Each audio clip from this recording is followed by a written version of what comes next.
मलाई त यस्तो लाग्यो कि सायद अहिलेसम्म इङ्ल्यान्ड र अर्जेन्टिनाको गेम भएको भए सिद्धिन्थ्यो यो भाषण चलुन्थ्यो।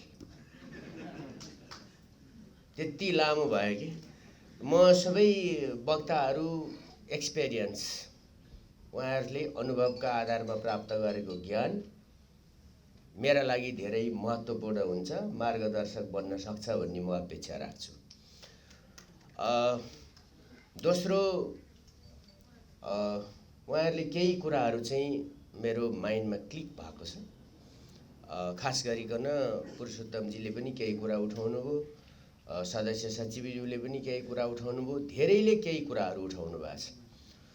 तर यो व्यक्तिगत रूपमा उठाइरहने विषयभन्दा हामीले एउटा संस्थागत पहल गर्नुपर्दछ र त्यो संस्थागत पहललाई कार्यरूप दिने प्रयत्नमा हामी एकाकार भएर जानुपर्छ भन्ने मलाई लाग्छ। मलाई थाहा छैन, मैले जानेको खेल्न डन्डी बियो मात्रै हो, चुङ्गी हो। एउटा भुवाई भन्ने हुन्थ्यो, एउटा खुट्टा टेकेर अर्को हान्दै हिँड्ने। अलि पछि भएपछि भलिबलसम्म अलिअलि, मलाई थाहा छैन। तर एक प्रकारको अनुराग वा चुम्बकीय आकर्षण प्राप्त भयो गाउँघरमा रेडियो सुन्दा। सायद 80 को ओलम्पिक हुनुपर्छ, सानै थिएँ म, समाचार चाहिँ सुन्थेँ। र मस्को ओलम्पिक अमेरिकन अलाइले बाइकट गर्यो। एउटा आकर्षण किन मलाई लाग्यो।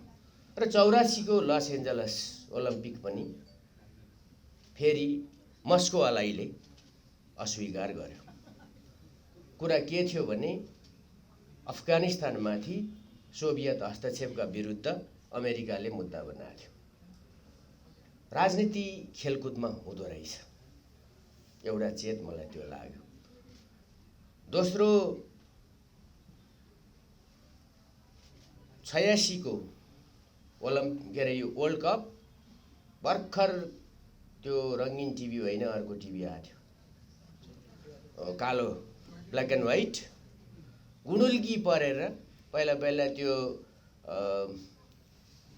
विभिन्न टेलिसिरियलहरू हेर्दाखेरि गुडुल्की परे जस्तो एकदम हामी हेर्न गएको थियौँ।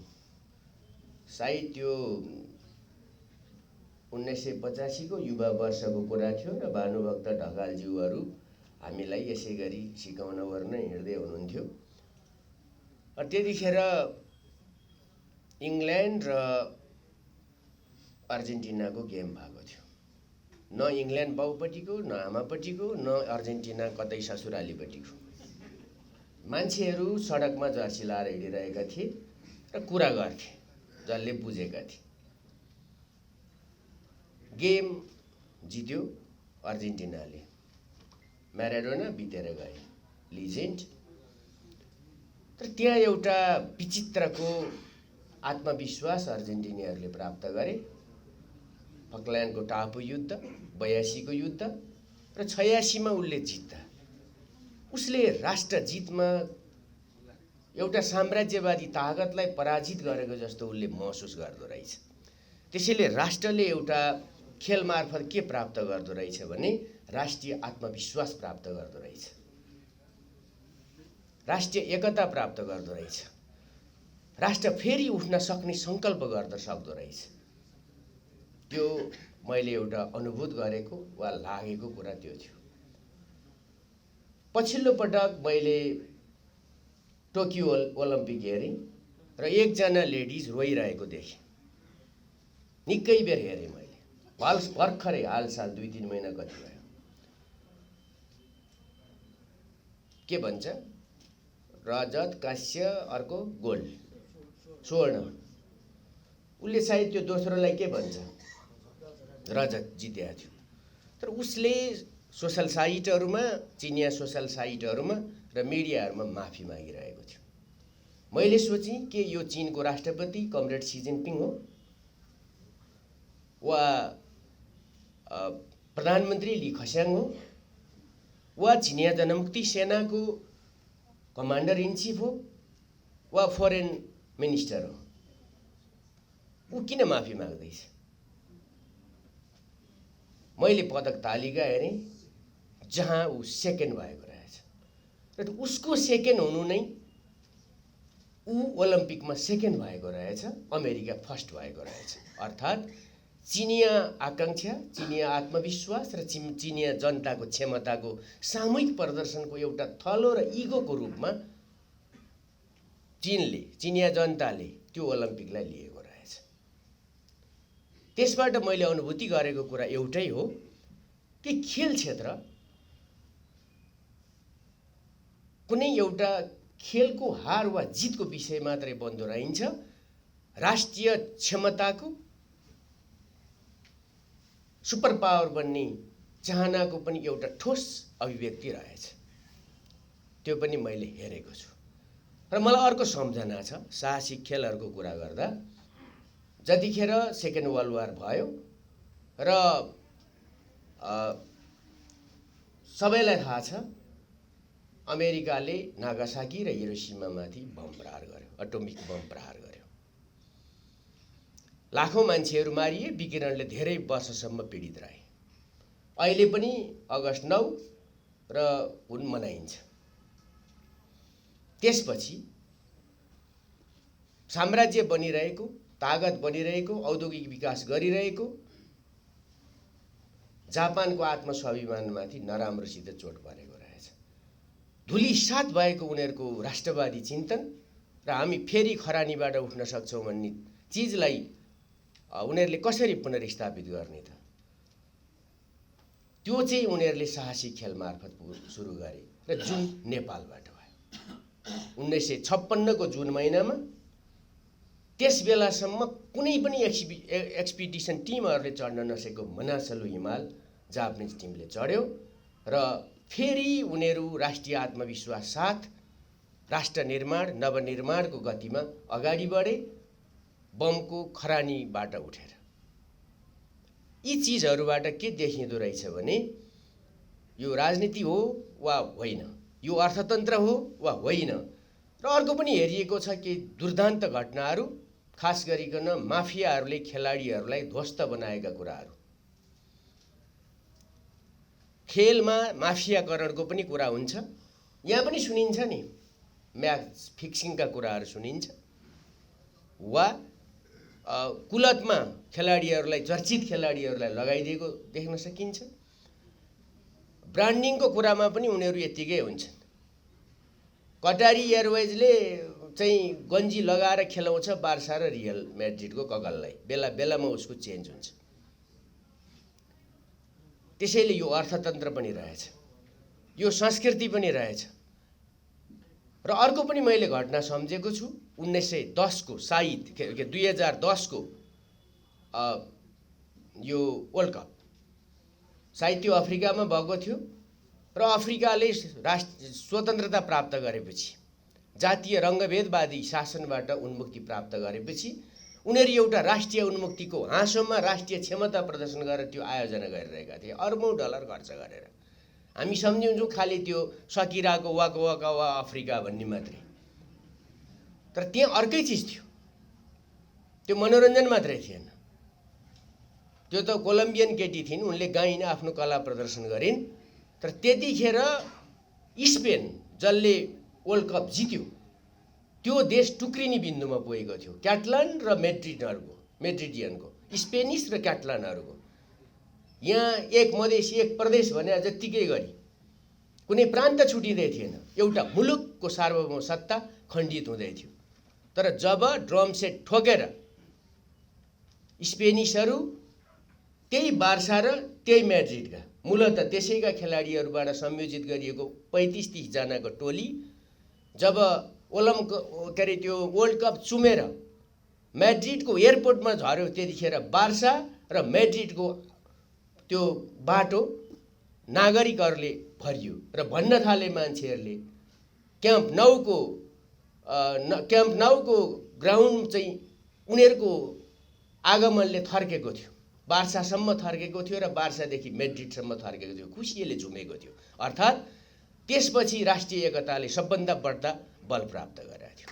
यो अनेक चिज रहेछ, त्यसैले यसलाई राष्ट्रियतासित पनि हामीले जोडेर हेर्नुपर्छ। यी अनेक आयामभित्र सबैभन्दा महत्त्वपूर्ण कुरा के हो त भन्दा खेलमा फेरि जित्नु छ। मलाई पनि प्रश्नहरू छन्। खेल र खेलाडी गहना हो कि गौरव हो? एउटा डिबेट यसमा हुन जरुरी छ। गहना मात्रै भन्छौँ भने यो क्षेत्रले कहिल्यै विकास गर्न सक्दैन। यदि राष्ट्रिय गौरवको रूपमा, राष्ट्रिय पहिचानको रूपमा, अन्तर्राष्ट्रिय शक्ति र सामर्थ्य पहिचानको रूपमा यसलाई हामी लैजान्छौँ भने स्वाभाविक रूपमा हाम्रो खेल क्षेत्रले विभिन्न प्रकारका होलान्, बच्चादेखि कहिलेसम्मका भनि नै राख्नु भएको छ। स्कुलदेखि युनिभर्सिटीसित सम्म, पर्सनदेखि सोसाइटीसम्म अनेक जे छन् यी ती सबै चिजलाई लैजाउँ। मैले यो पनि हेरेको छु, माघे सङ्क्रान्तिका दिन खेल्ने गिर हकी बनाएर त खेलेकै छन्। हकी भन्ने त्यही एउटा डल्ले ठोलिएर कोदालो जस्तो नचाउने त रहेछ। त्यही हो, त्यो त हामीले उहिले माघे सङ्क्रान्तिको बेलामा खेलेको हो। त्यसैले हामीले हाम्रा केही मौलिक परम्परागत खेलहरू पनि कुनै छन् भने बुलफाइट स्पेनमा हुने, यहाँ त्यो के भन्छ नुवाकोटको तारुगाममा चाहिँ केही पनि नहुने के मतलब छ? त्यसैले अनेक खालको कुरा, कक फाइटको कुरा हुन्छ, यहाँ अरू पनि कुरा होला। त्यसैले आफ्नो मौलिकता भित्रको कुरा पनि गरौँ। म्याराथनमा के कुरा, हिमाल चढ्ने र दौडिने, पहाड उकालो र ओह्रालो गर्ने म्याराथन राखिदिउँ न, नेपालीले बाहेक कसैले जित्दैन। कसले त्यो गेम कसैले जित्दैन। कुद्ने हो भने 32 केजी बोकेर नि कुदिन्छ, आर्मी कुद्या जस्तो गुटुटुटु। त्यसैले नेपालमा खेलकुद क्षेत्र केही राम्रा काम नि भएको छ यसको स्थापनापछि। आलोचना पनि गर्छन् शरदचन्द्र बस्तीलाई, शरदचन्द्र शाहलाई। स्थापनाहरू कहिलेकाहीँ राम्रा हुन्छन्, हरेक कुरालाई नकारात्मक ढङ्गले हेर्नुहुन्न। हामी त यो तरिकाले बिग्रियौँ कि देश एकीकरण गर्ने पृथ्वी शाहको शालिग फुटाएर हामी गणतन्त्रको गीत गाउँछौँ, आफ्नो देशको मौलिकता बिर्सिन्छौँ। म राजावादी भएको होइन, तर त्यो काम शरदचन्द्रले मण्डले वा पञ्चायती व्यवस्था जोगाउने नै खेलाडीहरूको दुरुपयोग गरे तापनि एउटा अभियान त सुरु भयो यो देशमा। यस हिसाबले पनि हेर्नु पर्दछ र हामी न्यारेटिभ बदल्न चाहन्छौँ। त्यो के हो भने हिजो पञ्चायत कालमा व्यवस्थाको रक्षाको निम्ति खेलाडीहरूलाई प्रयोग गरिने चिज बहुदल कालमा भोटिङ मेसिनका रूपमा र बुथ कब्जामा बदलियो। कुण्डले मुण्डले सुण्डले मुन्द्रे चुल्ठे बक्सर के अलि क्युबन अमेरिकन कहाँको जस्तो यो तरिकाले प्रयोग गर्न खोजियो। अब गणतन्त्रमा के? मैले अघि भनेका चिजहरूबाट वा अरू नेताहरूले दिएका सुझावहरू भन्ने तरिका आफ्नो, कुरा एउटै, भाव एउटै, दृष्टिकोण एउटै आएको छ। त्यसैले दृष्टिकोण निर्माणको प्रश्न पुरुषोत्तमजीले उठाउनु भएको थियो, खेल र खेलको राजनीतिको प्रसङ्ग रमेशजीले उठाउनु भएको छ, प्रमुख अतिथिले अरू धेरै भन्नु होला। मेरो लागि चाहिँ यो क्षेत्र बिल्कुल नयाँ हो। त्यसैले म यहाँ धेरै असन्तुष्ट छु। जहाँ असन्तुष्टि हुन्छ त्यसो भए प्रगति कसरी गर्न सकिन्छ भन्ने कुराको चिन्तन प्रक्रिया आरम्भ हुन्छ। त्यसले गाली खाउँला, ताली खाउँला, तर अब यो कुनै दलको भोट प्राप्त गर्ने भोटिङ मेसिनका रूपमा मात्रै हुँदैन। यो राष्ट्रियताको, त्यसको संरक्षणको, त्यसको सम्वर्धनको, राष्ट्रिय गौरवको, राष्ट्रिय आत्मविश्वासको र नेसन बिल्डिङ का निम्ति यो खेल जगतलाई प्रयोग गर्नुपर्छ। जहाँसम्म पैसा कति आउँछ आउँदैन भन्ने खालका कुरा छ, बिमाका कुरा होलान्। कति मिलियन डलर चाहिँ हुन्छ एउटा घुँडाको, नङको, खेलाडीको नङको पनि, टुप्पी पाला भए टुप्पीको, टोटीले त्यो कपाल मिलाएर गरेको थियो, कसैले भुत्ल्याइदियो भने के हुन्थ्यो त? 2टा रौँ निकालिदियो भने। अब हामी कहाँ त्यहाँ पुगेका छैन। यहाँ कर्पोरेट सेक्टरले सोसल रेस्पोन्सिबिलिटी अन्तर्गतको पैसा लगानी गरेका छ कि छैन पनि धक्याउनुपर्छ, होइन? रक्सी कारखानाले खेलमा पनि लगानी गरोस् न, विज्ञापनमा अन्त मात्रै किन? फेरि अब रक्सीको ब्रान्ड राखेर फुटबल खेल्न मिल्ने कि नमिल्ने प्रश्न उठाउला। म यो पुरातनवादी सोचमा छैन। जहाँबाट पैसा आउँछ माफियाकरण र अवैध स्रोतभन्दा बाहेक जनताले, कर्पोरेट हाउसहरूले र राज्यले, राज्यका 3टा तह छन्, 3टै तहमा एउटा ग्राउन्ड त एउटा बन्दैन, एउटा स्कुलमा त एउटा ग्राउन्ड छैन भनेपछि नेकपा एमाले चाहिँ के हो भन्दा अब सारमा बताउँछु, नेकपा एमाले प्रश्न गर्ने ठाउँमा छैन। नेकपा एमाले यसको भिजन छ, यसको मिसन छ, यसको प्लानिङ छ र यो एक्सनमा जान्छ। जवाफसहित नेकपा एमाले खेलकुद क्षेत्रमा आउनेछ, परिणामसहित आउनेछ र त्यसका निम्ति तपाईँ हामी सबैको साथ, सहयोग, ऊर्जा, गतिशीलता र आत्मविश्वासका साथ बाँकी सबै अरू सङ्गठनहरू के का निम्ति आएको भने कोही विदेश घुम्न, कोही कसैलाई विदेश पठाइदिउँला भनेर ठग्ने एउटा खेलकुदको नाममा नेकपा एमाले खेल, खेलाडी र देशको इज्जत र प्रतिष्ठा बढाउनको निम्ति गतिशील भएर आउँछ र त्यस निम्ति नीतिहरूमा जहाँ अभाव छ, कानुनमा जहाँ अभाव छ, बेलैदेखि तयारी गरौँ। आगो लागेपछि कुवा खन्नुको काम छैन। अहिले हामी प्रतिपक्षमा छौँ, घोत्लिने बेला छ। सरकारमा हुँदा के गर्यौँ, घोषणापत्रमा के लेख्यौँ, सरकारमा हुँदा के गर्यौँ। सरकार अब फेरि निर्माण गर्ने प्रक्रियामा छौँ, अरू कसैको सरकार बन्नेवाला छैन। च्याखेदाउहरूको सरकार बन्दैन, बुझे हुन्छ सबैले। त्यसैले हामी सरकार बनाउने तयारीमा छौँ भने हाम्रो राष्ट्रिय गोलभित्र यो सेक्टरलाई बजेटिङ कसरी आदि इत्यादि एउटा मैले देखेको थिएँ अस्ति भर्खर।